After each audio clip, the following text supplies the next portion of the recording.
तो दोस्तों आज हम बात करेंगे ये जो हम इन्वेस्टमेंट्स बैंक्स के जरिए करते हैं। जैसे बैंक्स भी कहते हैं कि आप हमारे साथ ऐसे म्यूचुअल फंड्स में इन्वेस्टमेंट करिए, उनके टारगेट्स होते हैं, वो उनकी अलग मजबूरी है।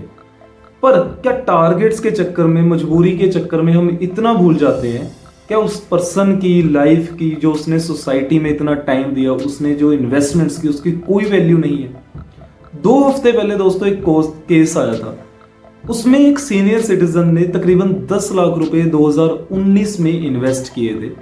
10 लाख के ऊपर उनके पास 5 लाख का प्रॉफिट आया, इसमें कोई शक नहीं है। 10 लाख के ऊपर 5 लाख का प्रॉफिट था और वो वही चीज देखकर खुश हो रहे थे।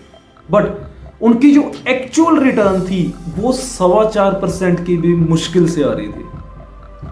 8% तो सरकार कह रही है, 8% तो बैंक कह रहा है कि आपका हक बनता है कि आप 8% एवरेज रिटर्न लें।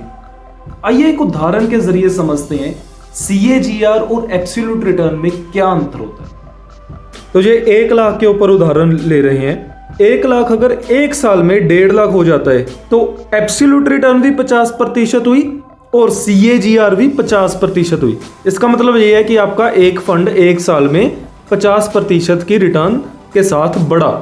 1 लाख अगर 5 साल में 1.5 लाख होता है तो जैसे हम क्या करते हैं, जब ऐप ओपन करते हैं तो हम देखते हैं कि 5 साल में हमारे पास 50,000 रुपया बढ़ गया।